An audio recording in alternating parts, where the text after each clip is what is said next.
السلام عليكم ورحمة الله، كي دايرين؟ لاباس عليكم؟ نتمنى تكونوا بخير وعلى خير وانتم كتشاهدوا الفيديو ديال اليوم. ونايضة نايضة موضوع الفيديو دائما وابدا مع العائلة المشوهة المعروفة بالشوهة والفضيحة، فضلا منكم وليس امرا. ما تبخلوش عليا بريكاتكم، ارائكم في خانة التعاليق والبارطاج البارطاج على اوسع نطاق في كيافاس وفي مغرب. ندخلوا اختي في الموضوع. عرفتي هاد الموضوع؟ ويلي مقمح اختي، واخبار من قاع الخابيه ومن مصادر موثوقه جدا جدا. تم الصلح بين يسرى والأم ديالها سعاد، وهذا الخبر من مصادر موثوقة جدا. وهنا هانتوما إلا ما خرج بو شحمة غدا ساعر، وغيحاول ما أمكن أنه يبذل المجهود ديالو كله باش يخسر هاد الصلح. غيبذل المجهود ديالو كامل، راه بدا خارج في اللايف كيحاول ما أمكن أنه يفكر البنات في الماضي، كيحاول ما أمكن أنه يكحّل الصورة ديال الأم في عينين البنات، وزيد بزاف ديال الأخوات من طبيعة الحال كيقول لك لا، سعاد حتى هي غالطة. سمعوني نقول لكم واحد القضية وباش نكونوا إنسان غير يكون حقاني في الكلام ديالو. راه هاد العائلة كلهم غالطين من ساسهم لراسهم، ما كاينش شي واحد اللي ما غلطش. بوشحمة غلط، البقة غالطة، سعاد غالطة، البنات بجوجهم غالطين في شحال من حاجة وباقين كيغلطوا إلى يومنا هذا. الأم ديال بوشحمة كذلك غالطة في بزاف ديال الحوايج، تفتتيخ كذلك غالطة في بزاف ديال الحوايج، هذاك المرضي كذلك بزاف ديال الحوايج، بعلو، مرتو، كلهم عامرين أخطاء. رحنا إنسان عادي أن الإنسان يخطأ، رحنا ماشي ملاك منزل من السماء. دابا أنا ولا أنت ولا أنتِ، واش ما عمرك ما خطأتِ؟ الإنسان كيخطأ، ربما يدير شي زبلة، ربما أخطاء على حسب الدرجات.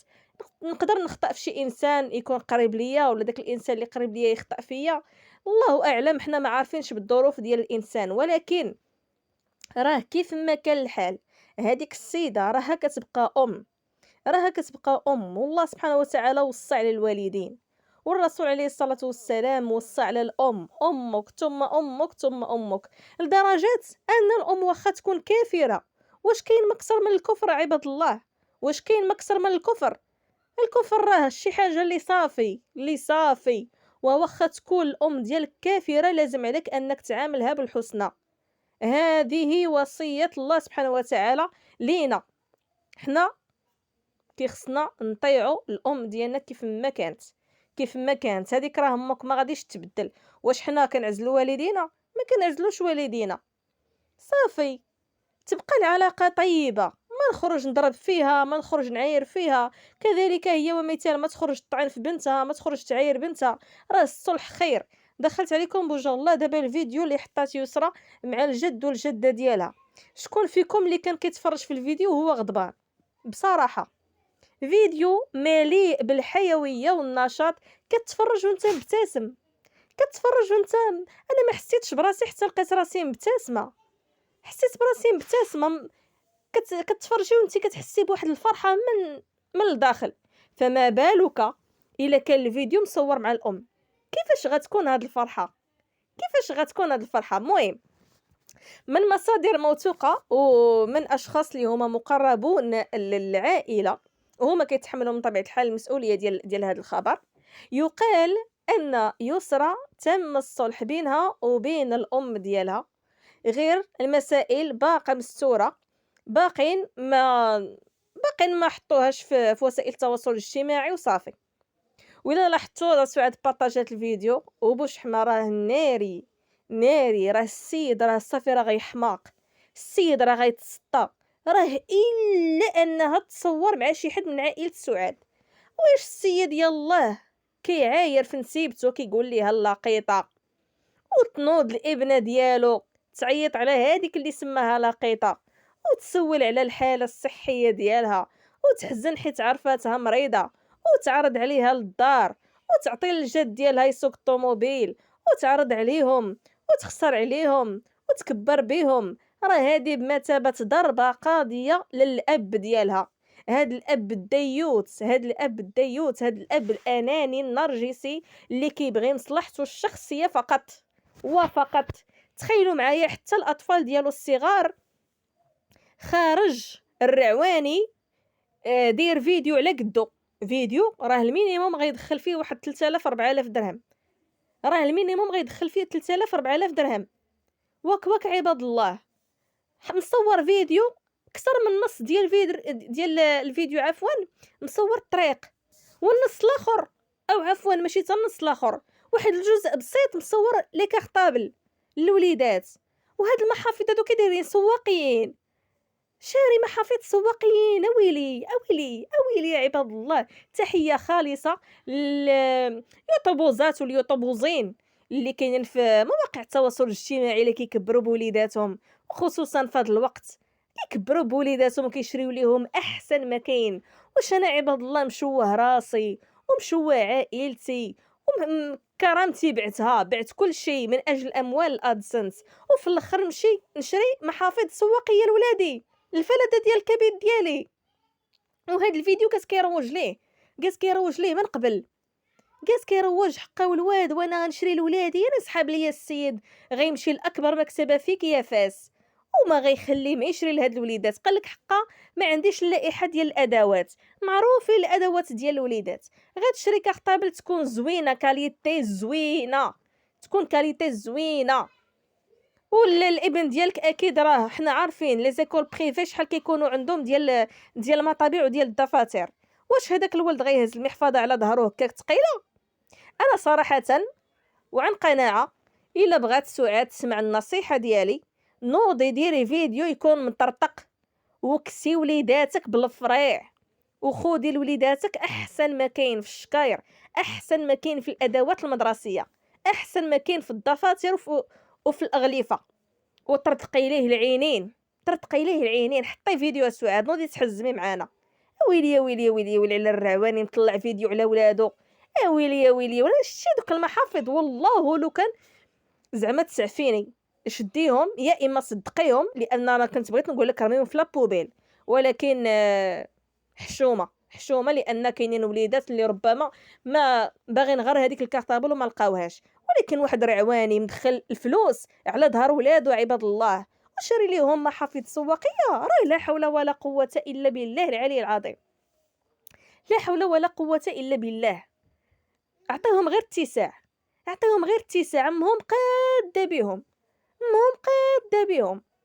وحنا كنشوفهم يعني لابسين واكلين شاربين ساكنين شاربين مكسيين خارجين.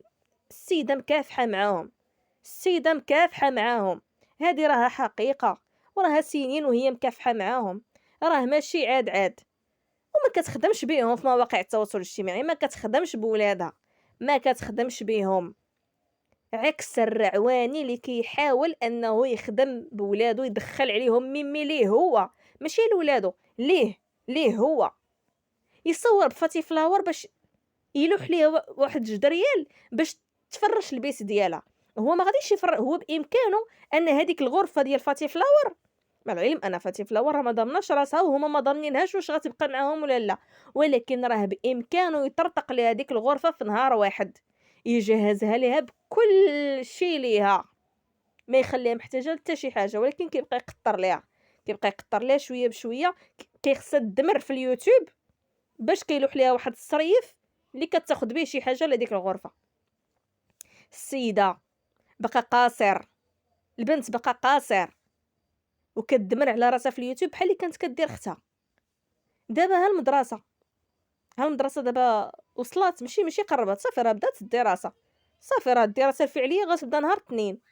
يعني كيخص البنت تقابل القرايه ديالها، تقابل الدروس ديالها.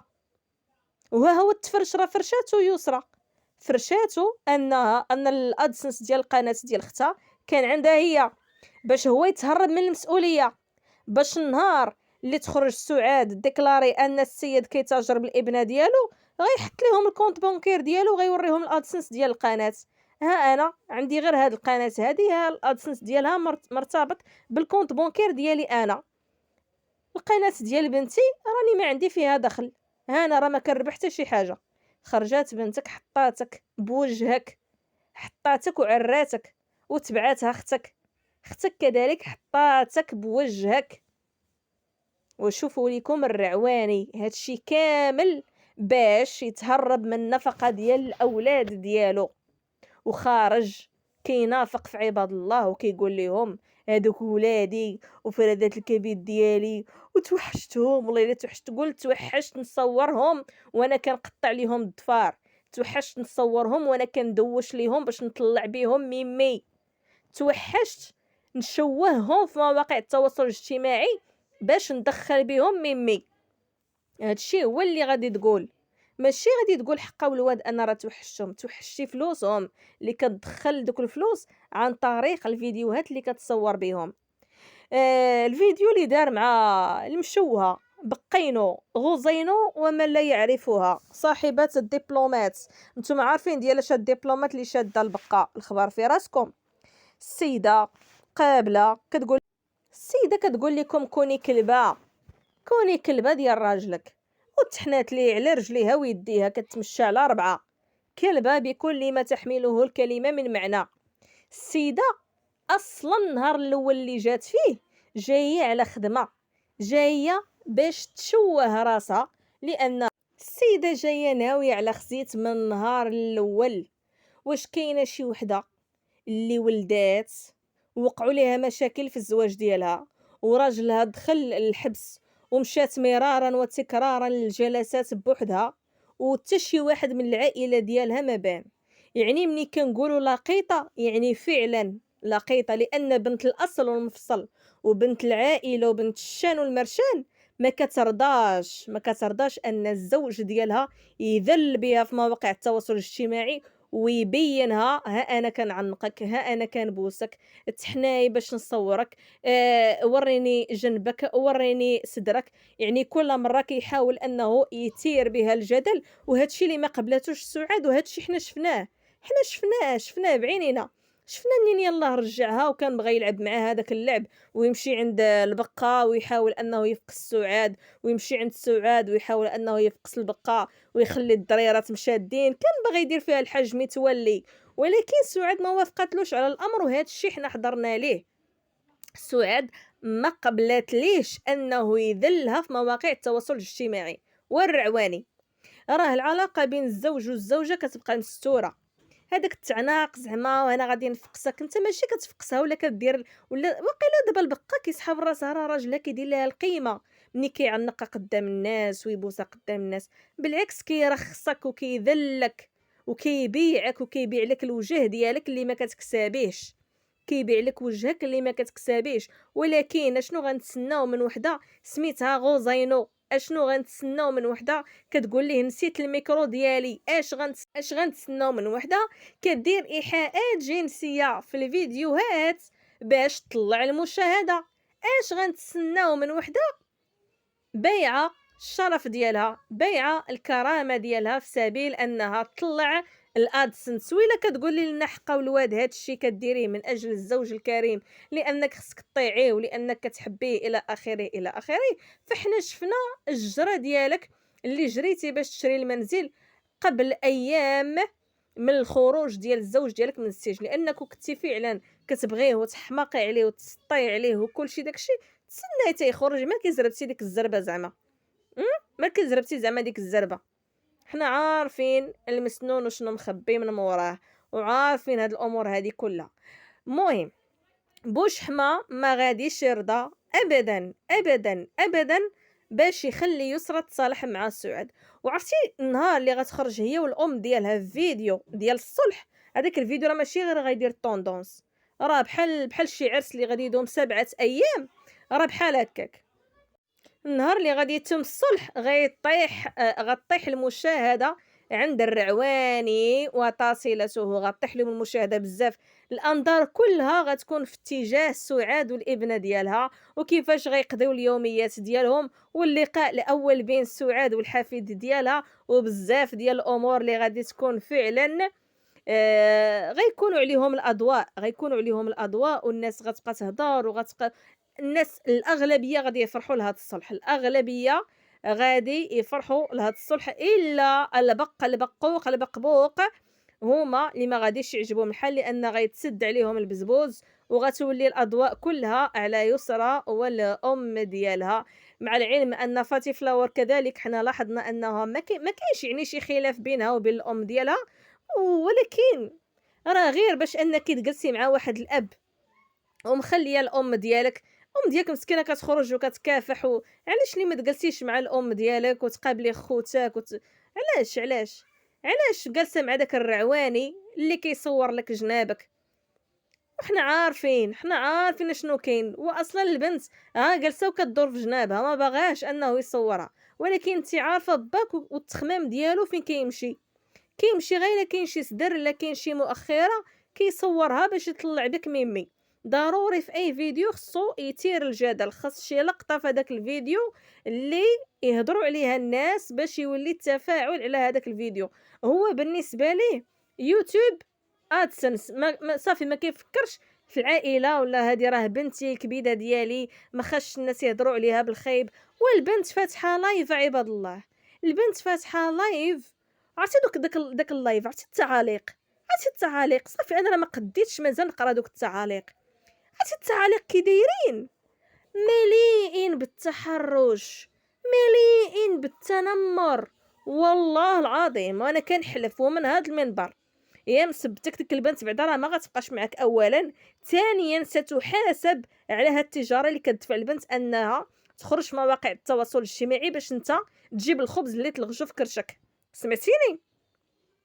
ها انت والايام بيننا، لان البنت لا زالت قاصر، زائد الحاله النفسيه ديالها لا تسمح انها تقبل التعاليق بكل الانواع ديالها. راه لا حول ولا قوه الا بالله. سينو ما تبقاش تفتح اللايف وتحط الفيديو وتحيد التعاليق، باش ما تقراش شي حاجه اللي غضرها في النفسيه ديالها. ولكن مع من كنتكلم مع واحد الرعواني اللي ما كتهموش الصحه لا الجسديه ولا النفسيه ديال البنت، ما شغلوش هو باش كتحس هاد البنت ولا شنو اللي ضرها ولا شنو اللي ما ضرهاش. المهم انها خصها تصور فيديو وتحطو في اليوتيوب ويدخلوا الفلوس، داكشي الاخر ما شغلوش. وحنا شفنا حتى من الابنه الصغيره اللي البقه كانت ناويه انها تدخلها لا بتيت سيكسيون واقيلا هاد العام، ناض كيقول لك مالها واش غتقرا ليا الدمياطي. وحنا عارفين ان هذيك البنت ما كايناش شي حاجه اللي غتعلمها في هذيك الدار. علاش لي ما تاخديش لها واحد لاطابل صغيره ولا واحد البيرو صغيور وخذي ليها واخا غا اوراق؟ كاين الاوراق كاين الرسومات كيتباعوا غير بدرهم ورقه فيها رسمه، وعطي البنيته تعلم تلون، خلطي ليها الانشطه كل مره عطيها شي، عطيها التلوين، عطيها لا باتا مودلي، عطيها لا بانتور، عطي البنت انها تطلق الصبيعات ديالها. ديري ليها فيديوهات مثلا تعليميه، قريها، ما ديريش لها انت كاع فيديو، ما تشعليش لها انت كاع التلفازه، ان حنا كنا كنشوفوها كتعطيها الطابليت الى اخره. تواصلي مع البنت، خرجي ليها الهضره من فمها. ولكن مع من عاوتاني كنهضر مع واحد البقه اللي مهمله عندها بنت وحده وما عندهاش الجهد انها تقابلها، وهادشي كله غيموتوا وغيتسطاو باش يزيدوا واحد البيبي تاني. قالك بيبي تاني علاش؟ واش هما عاشقين الاولاد؟ لا، عاشقين اموال الادسنس، لان هذا الموضوع بالضبط غيثير عاوتاني الجدل وغيطلع عليهم المشاهده. المهم ابو شحمه مشات عليك ويسرى ضرباتك بمطرقه للراس، اعطاتك وليدي وعطاتك. والخرجه ديالو راه دليل على ان الخبر وصلاته، الخبر ديال الصلح ديال يسرى مع الام ديالها وصلوا الخبر، واكيد انه غيدير المجهود ديالو باش هذا الصلح ما يتمش. فهنا حنا غادي نشوفوا شكون اللي غادي يربح، واش يسرى غتبقى متشبته مع الصلح ديالها مع الام ديالها. مع العلم بين قوسين راه فايته تصالحات مع الام ديالها مرارا وتكرارا. واحد القضيه اللي ما عارفيناش بزاف ديال الناس، لان كاينين شي ناس يلاه دخلوا جداد، راه العلاقه ديال يسرى مع الام ديالها ما كانتش مزيانه قبل من الموضوع ديال زنا المحارم. يعني ماشي الموضوع ديال زنا المحارم هو اللي مخسر العلاقه، لا، قبل من الموضوع ديال زنا المحارم والعلاقه ديالهم ماشي هي هذيك، غا باش تعرفوا. ف تم الصلح مرارًا وتكرارًا، ولكن ما كانش واحد الصلح من القلب، كان صافي كيتم داك كيداروا فيديوهات ديال الصلح، وكتطلع المشاهدة والناس تيفرحوا، وكيعاودوا عاوتاني يميكوا على بعضياتهم، وكيعاودوا عاوتاني يتخاصموا، وعاوتاني دواليه راكم عارفين. فنتمنى أن بوشحمة ما ينجحش في أنه يفرّق عاوتاني أو يكحّل القلب ديال البنت تجاه الأم ديالها، ويخلّي هاد الصلح يتم. أنا ما فهمتش أنا علاش هاد السيد ما واش أنت العلاقة ديالك مع الطليقة ديالك الزوجة ديالك عفوًا باقا مراتك ما زويناش، علاش غتخسّر العلاقة ديالها مع بناتها؟ علاش؟ هادوك راه بناتكم بجوج، علاش غتخسّر العلاقة بيناتهم؟ خلّيهم يتصالحوا، بالعكس مزيان أن يسرى تصالح مع الأم ديالها وتكون علاقة طيبة، غترتاح نفسيًا غترتاح، والله ما مرتاحة دابا. والله ما مرتاحة، شتي ملي كتكون مخاصمة مع الأم والله ما كترتاح، ولكن ملي كتصالح مع الأم صافي كيكون بحال واحد الجبل صافي حيدتيه عليك وكتيسر لك بزاف ديال الأمور، ونتمنى أن هاد الموضوع ديال الصلح ديرو مع الافتتاح ديال المحل ما كرهتش صراحةً، لأن أكيد راه بدات الإصلاحات في المحل، وهاد الشي اللي كاين البنات نتمنى تخليو لي الرأي ديالكم في الموضوع، نتلاقاو في فيديو قادم إن شاء الله مع موضوع جديد.